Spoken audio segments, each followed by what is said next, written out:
이 앞서 회원정보관리 입력하는 화면을 만들어 봤는데요. 데이터베이스도 생성하고 직접 만든 프로그램에 데이터도 넣어보니까 정말 간편하게 사용할 수 있었겠죠. 이번에는 이렇게 등록한 데이터를 검색해서 분석하는 검색 앱 프로그램을 만들어 보려고 합니다. 검색 데이터도 보면서 분석도 할 수 있는 그 차트까지 어떻게 구현할 수 있을까요? 만드는 방법은 앞서 입력 화면을 만들 때보다 훨씬 간단하고 쉽습니다. 그럼 화면을 보며 알아보도록 하겠습니다. 이번에는 지난 시간 회원정보관리 프로그램의 입력 화면을 만들었죠. 그걸 토대로 실제 검색하는 화면, 즉 출력하는 화면을 한번 배워보도록 하겠습니다. 자, 우리가 도서관 같은 데 가면 그 책을 찾을 때 어떤 검색 조건을 주면서 검색된 데이터를 찾아오잖아요. 그와 마찬가지로 그거 보는 화면이 바로 그 검색창이라고 할 수 있는데요. 그 화면을 한번 만들어 보려고 합니다. 자, 가장 먼저 개발을 할 때 해야 되는 일이 뭐라 그랬죠? 그렇죠. 실제 개발할 화면을 열어줘야 되겠다라고 했죠. 자, 새로 만들기에서 역시 빈 페이지로 한번 열어보도록 하겠습니다. 자, 빈 페이지가 나타났죠? 그 다음에 화면을 구성하는 가장 중요한 제목을 입력을 해줘야 됩니다. 사각형 그리기의 아톰을 그 화면에 옮겨오고 난 다음에 이번에는 제가 지난번에 회원정보관리 프로그램에 대한 조회 화면을 만들겠다라고 했으니까 제목을 회원정보 조회라고 한번 입력을 해줄게요. 여러분들은 다른 제목으로 입력을 해도 상관없습니다. 그리고 마찬가지로 글자의 속성을 색상이라던가 크기 등은 여러분들이 원하시는 대로 바꿔주실 수가 있겠죠. 자, 그 다음에 이번에는 디자인 도구와 데이터 입력 도구를 사용할 건 아니에요. 우리가 실제 보는 그런 검색된 데이터가 보여지기 위해서 뭔가 테이블 같은 네모 박스에 창이 하나가 생기게 되잖아요. 그걸 바로 구성을 해주려고 하는 건데, 자, 이번에는 데이터 조회 도구라고 보이시죠? 이걸 클릭을 하게 되면 검색창이라는 아톰이 보여지게 됩니다. 우리가 실제 검색된 데이터가 보여지게 되는 그 네모 박스, 그 검색창의 모습을 이 아톰이 화면에 그대로 구성을 해오게 됩니다. 그 다음에 실제 그 보여지는 크기에 따라서 창의 크기도 늘려주고 줄여주고 위치도 바로 잡아주실 수가 있습니다. 그 다음 어떤 데이터가 보여질 때 각각 어떤 항목에 대해서 그 데이터가 보여져야 되는지 그게 필요하겠죠. 항목을 지정을 해주는 방식도 아주 간단합니다. 자, 여러분들 메뉴에 보면 DB라고 되어 있어요. 이걸 한번 클릭을 해보시면 DB 관리자라고 나타나 있죠. 자, 클릭을 했을 때 여러분들이 보여지는 그 접속 서버의 로컬에 개발자라고 되어 있을 거예요. 근데 저는 실제 다른 DB에 제가 가지고 있는 다른 서버에 접속이 되어 있는 거기 때문에 여러분들과 조금 달리 보일 수도 있습니다. 하지만 이걸 클릭을 하게 되면 여러분들이 지난 시간에 만들었던 회원정보관리라는 그 테이블명이 보여지게 될 거예요. 자, 여기 한번 눌러보세요. 지금 제가 가지고 있는 테이블이 많기 때문에 제가 만들었던 그 회원정보 관리에 대해서는 화면을 조금 줄여서 보여드리도록 하겠습니다. 회원정보 관리라고 여러분들은 하나만 생성을 했기 때문에 아마 하나만 있을 거예요. 이걸 더블 클릭을 하게 되면 우리가 구성했던 그런 항목들이 나타나 있습니다. 저는 항목들도 몇 가지 추가해서 새로 한번 만들어 봤거든요. 데이터도 여러 가지 넣어 봤는데 혹시 여러분들 제가 전 시간에 말씀드린 대로 과제 드렸잖아요. 데이터 10개 이상 넣어오기. 혹시 안 넣으신 분 안 계신 건 아니겠죠? 자, 이렇게 넣은 데이터를 기준으로 검색창을 만들어야 뭔가 이 검색되는 데이터가 보여지게 되면서 좀 실감나는 화면을 느끼실 수가 있거든요. 그래서 지정을 하는 방식도 아주 간단합니다. 어떻게 하는 거냐면, 자, 회원 번호가 그 데이터로 보여졌으면 좋겠다. 그럼 회원 번호를 드래그해서 그 화면, 검색창에 이렇게 옮겨옵니다.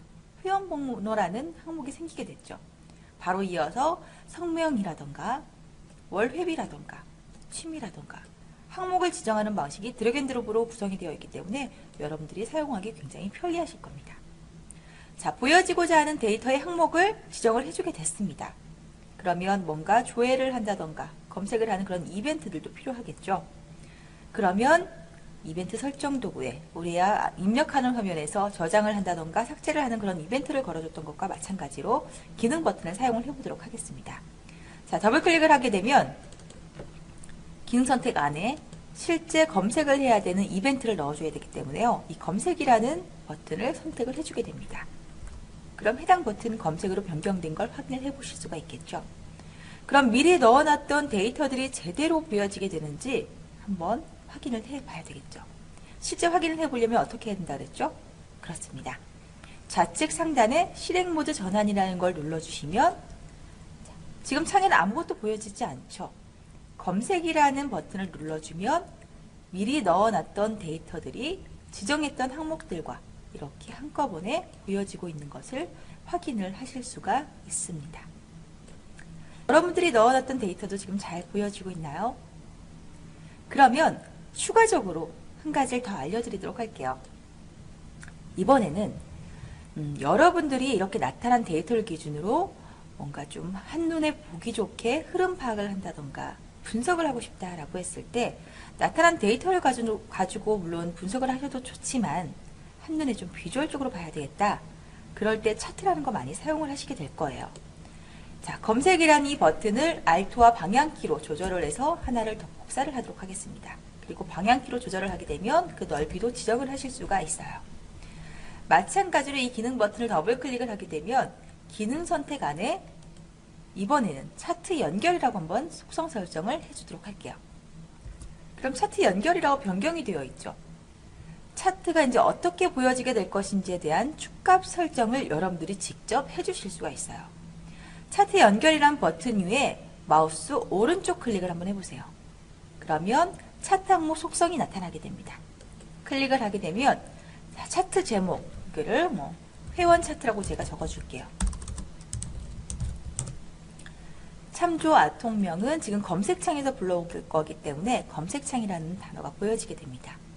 그 다음 X축과 Y축을 지정을 해줄 수 있는데 지정했던 이 항목들 가운데 값들을 설정을 해주게 되는 거예요. X축에는 이름이 뜨게 하고 싶다. 자, X축이라고 되어 있죠. 추가를 눌러주게 됩니다. 그러면 X축의 성명으로 지정이 된 거예요. 그 다음 Y축 설정 값을 넣어주도록 하겠습니다. 이번엔 제가 금액으로 한번 해볼게요. 월 회비로 해서 Y축. 그 함수 값도 실제 값인지에 대해서 아니면 합계, 빈도수, 최소값까지 여러 가지 값들이 나타나 있습니다. 이렇게 해서 추가를 해주게 되면 이렇게 보여지고 있죠. 차트의 종류는 실제 만들면서 이 안에서도 설정을 해주실 수가 있지만 잠시 후에 변경되는 걸 제가 잠시 후에 또 보여드리도록 하겠습니다. 자, 이렇게 되면 실제 차트가 보여지게 되는 속성 설정도 끝나게 되는 겁니다. 그럼 차트도 봐야 되겠죠? 그럼 다시 한번 실행 모드 전환을 눌러보도록 할게요. 자, 좌측 상단에 다시 실행 모드 전환을 눌러주게 됩니다. 그리고 전체가 검색된 데이터를 가지고 차트 연결을 하라고 제가 버튼을 또 눌러주게 돼요. 그럼 기본으로는 이렇게 2차원의 막대 그래프로 보여지고 있습니다. 아까 그 설정을 해주면서 차트의 유형을 변경을 해줄 수도 있지만 이 안에서도 차트의 종류라던가 그 다음에 2차원이나 3차원의 그 그래프들까지도 여러분들이 속성 설정을 해주실 수가 있습니다. 뭐 선으로도 바꿀 수가 있겠고 그 다음에 파이로도 바꿀 수가 있겠고 제공되고 있는 여러 가지 유형들이 있어요. 마음에 드는 그 그래프를 선택을 해주게 된 다음에 이렇게 비교 분석을 해주실 수가 있겠고 그 다음 축값 설정이라던가 그 다음에 뭐 여러 가지 그런 배색 설정 같은 것들도 이 안에서 마우스 오른쪽을 클릭을 하게 되면 그 모든 속성을 모두 사용을 하실 수가 있습니다. 자, 이렇게 해서 여러분이 입력한 그 데이터를 가지고 그 테이블을 활용해서 검색하는 화면까지도 이렇게 만들어 봤습니다. 그리고 아주 간단하게 차트가 구현되는 것까지 보셨죠? 자, 여러분들이 아주 간단하게 만들 수 있는 입력 화면과 조회 화면을 가지고 또 다른 화면을 한번 만들어 보는 것도 좋을 것 같습니다. 그러면 오늘은 여기까지 만들고 차트를 구성을 하고 검색 화면을 만든 것까지 배워봤으니까요.